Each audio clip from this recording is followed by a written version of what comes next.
Bab 796. Tiang besi si pengawal. Kualitas produk lolos. Setelah diperiksa dengan api spirit, Louis Lu pun sangat puas akan tiang besi. Kemudian, Louis Lu menaruh sebuah jimat ke dalam tubuh tiang besi. Pada saat yang sama, ia juga memberinya tanda jiwa dewa dan memberinya instruksi. Misimu adalah melindungi gadis ini baik-baik dan tidak boleh membiarkannya terluka sama sekali. Mengerti? Jimat ini adalah jimat yang mengunci aura Feli Luo. Louis Lu sungguh cemas akannya. Maka itu ia langsung menjadikan tiang besi sebagai pengawal. Namun tiang besi ini bukanlah manusia. Beberapa instruksi Louis Lu pun perlu diselesaikan dengan cara istimewa. Dengan mengunci aura Feli Luo dalam kepala tiang besi, ia pun tidak akan salah kenal orang. Dan hal ini juga bisa membuat Feli Luo mampu mengendalikannya. Seperti Xiao Shen tadi, ia juga meminjam pikiran leluhur klan memindahkan mayat untuk mengendali tiang besi. Namun cara Louis Lu jauh lebih hebat darinya. Pikiran akan hilang seiring waktu. Namun jiwa dewa tidak. Bisa dikatakan juga, meski Louis Lu tidak ada di sana untuk waktu yang lama, Feli Luo juga masih bisa mengontrol tiang besi dan membiarkan tiang besi menjadi pengawalnya. Kecuali karena semacam situasi, yaitu bertemu dengan musuh yang jiwa dewanya lebih besar dan kuat dari Louis Lu, serta memecahkan jejak jiwa dewa yang ditinggal dalam kepala tiang besi oleh Louis Lu. Dengan seperti itu, tiang besi baru bisa lepas kendali. Namun situasi seperti ini sama sekali tidak mungkin muncul. Hanya kultivator yang mencapai tahap apoteosis saja baru bisa melatih jiwa dewa. Apalagi tahap kedua dari 3 alam besar mengubah takdir.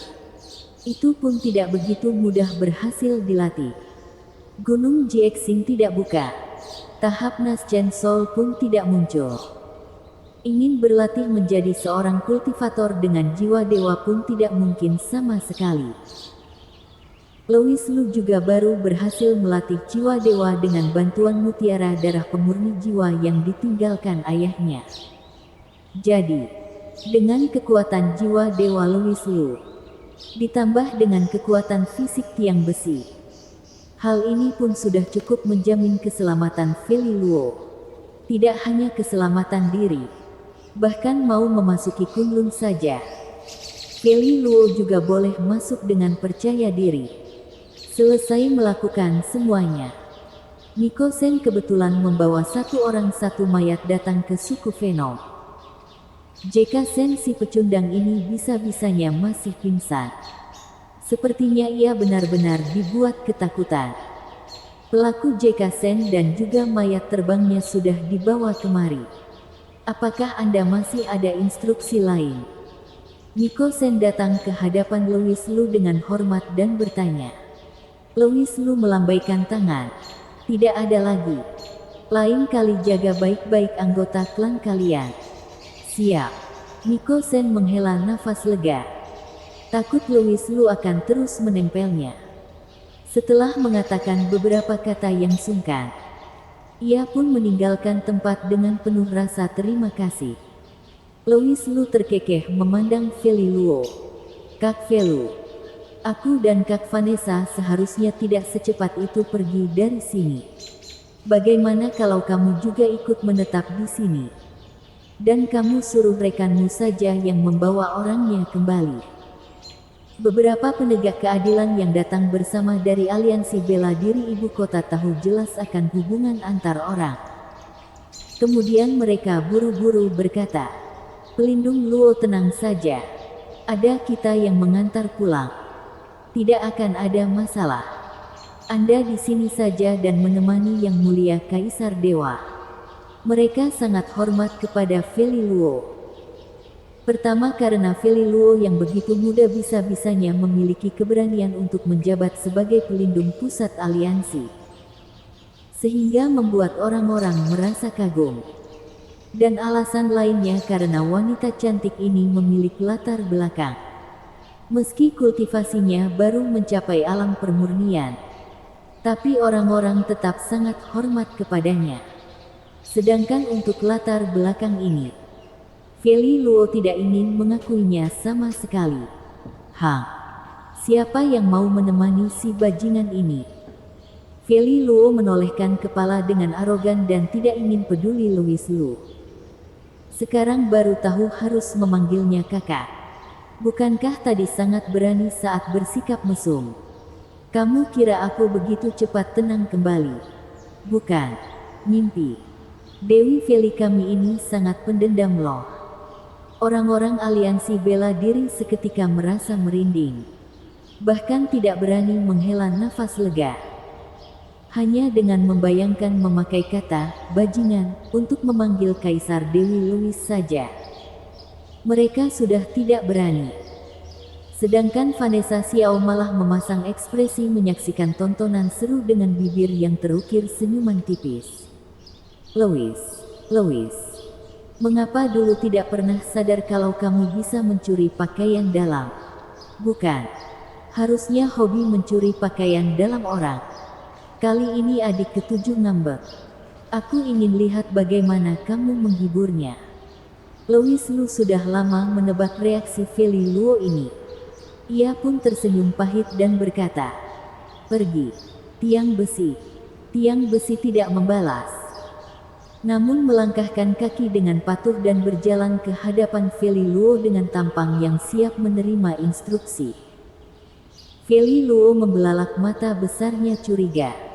Louis Lu menjelaskan, "Kak Feli, dari sekarang, tiang besi adalah pengawalmu. Kamu boleh memberi perintah apapun kepadanya. Aku mengambil itumu hanya demi tiang besi mengingat auramu." Louis Lu awalnya mengira Feli Luo akan terharu. Tapi siapa sangka, setelah mendengar itu, wajah cantik Feli Luo malah berubah dan berujar dengan suara gemetaran. "Apa? Bajingan? Bisa-bisanya kamu menyuruh mayat ini mencium ituku?" "Tidak kok, aku cium sendiri." "Blah-blah. Apaan cium sendiri? Aku hanya mengunci aura ini ke dalam otak tiang besi dengan bantuan jurusku." Louis Lu buru-buru melambaikan tangan menjelaskan. Raut wajah Feli Luo pun baru agak membaik. Tapi ia tetap mengerucutkan bibir berkata, "Siapa suruh kamu mencari seorang mayat untuk melindungiku? Aku tidak mau apa-apaan dengan orang ini. Padahal dirinya adalah seorang wanita. Namun ia malah mencari sebuah mayat untuk menjadi pengawalnya. Apakah otakmu bermasalah? Atau otakmu bermasalah? Atau..." Bab 797. Seri. Feli Luo tidak menerima kebaikannya sama sekali dan ini sungguh membuat Louis Lu murung. Padahal pengawalnya begitu baik. Tapi kamu bisa-bisanya merasa jijik jika ia memberikan tiang besi kepada Sali Liu dan Cela Wang. Mereka berdua pasti akan sangat senang.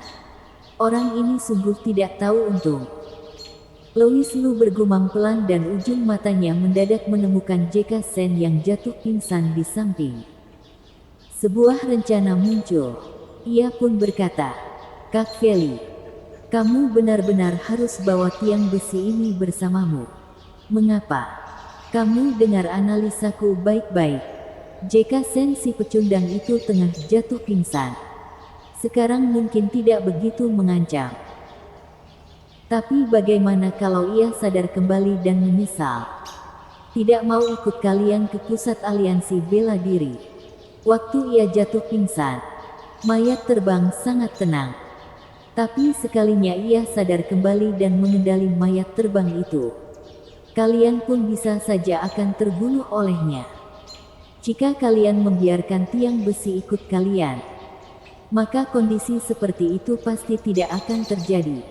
Kak Feli, kamu tidak memikirkan untuk dirimu sendiri, tapi masa tidak peduli untuk anak buahmu? Kamu sungguh egois. Sungguh membuat orang merasa sedih. Jeka Sen sengaja berbicara seperti itu. Sambil berkata sambil menggeleng kepala dan bertingkah seolah sangat sakit hati. Feli Luo seketika berteriak histeris. Aku egois. Bahkan dirinya sudah memberikan branya kepadanya. Bisa-bisanya kamu bilang aku egois. Apakah ada orang yang lebih tidak jelas darimu? Feli Luo marah-marah melototi Louis Lu. Saat ini, seorang penegak keadilan aliansi bela diri maju dan berkata, "Pelindung Luo, aku merasa apa yang dikatakan Yang Mulia Kaisar Dewa sangat benar. Demi berjaga-jaga, lebih baik biarkan Tuan Tiang Besi ini mengantar kita pulang."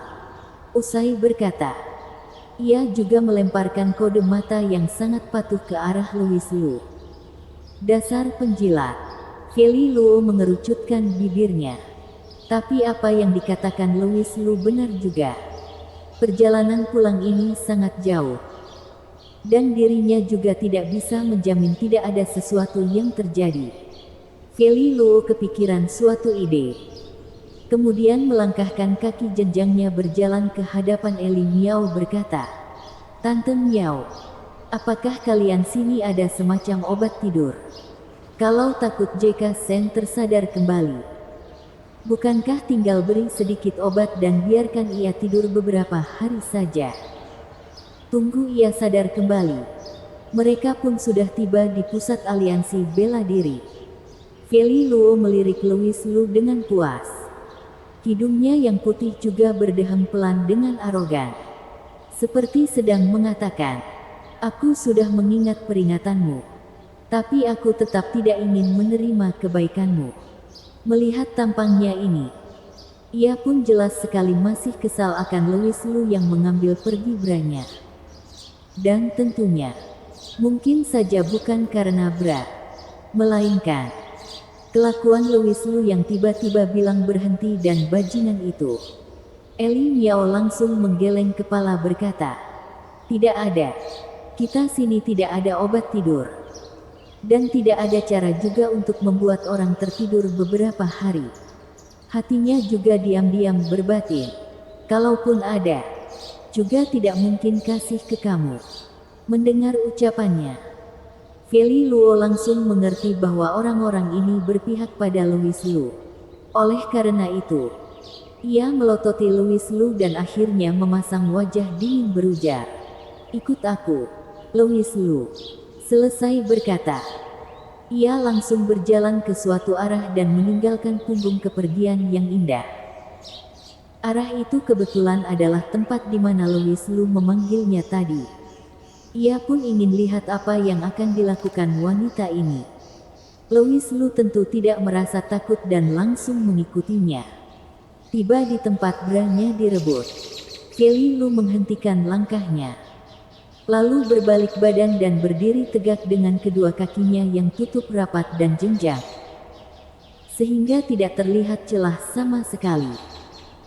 Sedangkan yang membuat Louis Lu terkejut adalah sepasang mata Feli Luo yang indah itu bisa-bisanya penuh dengan kelembutan. "Louis, aku tahu kamu melakukan itu demi kebaikan kakak. Tapi tadi ada begitu banyak orang yang lihat, dan aku masih marah. Jika aku tiba-tiba memaafkanmu begitu saja, di mana aku meletakkan harga diriku?" Feli Luo melontarkan kalimat itu dengan lemah lembut. Louis Lu tentu saja tidak sepolos itu dan malah merasa takut. Gawat, gawat. Kak Feli pasti mau membalas dendam kembali. Louis Lu berpura-pura tidak ada masalah yang terjadi. Sambil memegang kepala tersenyum bodoh. "Haha.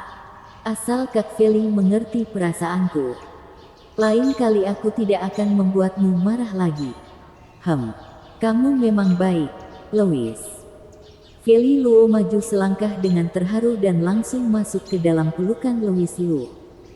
Namun detik selanjutnya, Feli Luo mendadak memiringkan kepalanya, lalu turun ke bagian dada Louis Lu, memunculkan gigi taringnya dan menggigitnya.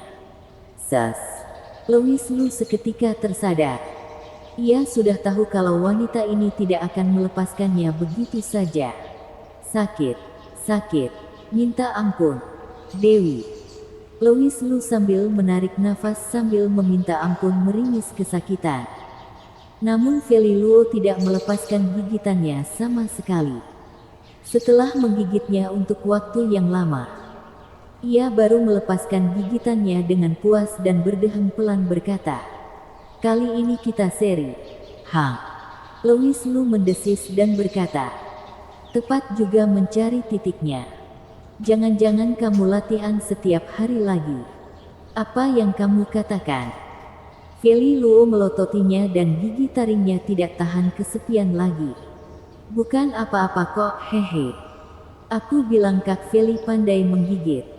Memang akulah yang salah." Louis Lu sibuk tertawa canggung. "Begitu dong." Feli Luo menggeraikan rambutnya arogan dan meninggalkan tempat dengan puas. Melihat bayangan punggung yang indah itu, Louis Lu pun hanya bisa tersenyum pahit. Apakah ia benar-benar begitu kesakitan? Ia hanya mundur selangkah untuk Feli Luo. Apalagi Louis Lu sudah menyadari bahwa Feli Luo ini sedang menjebak dirinya.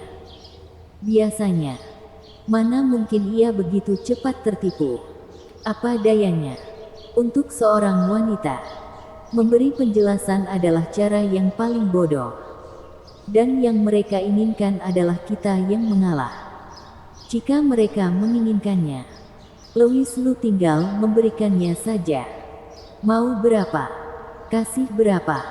Maupun kelebihan juga tidaklah masalah. Huk-huk. Maksudnya memanjakan. Mau Louis Lu terlalu memanjakan mereka? Itu juga adalah sesuatu yang sangat normal. Siapa suruh mereka adalah kakak-kakak cantik? Tapi, Louis Lu mengelus jejak gigitan yang merah di depan dada dan berpikir dalam hati. Andai gigitnya lebih lembut lagi, rasanya pasti akan lebih enak. Bersambung.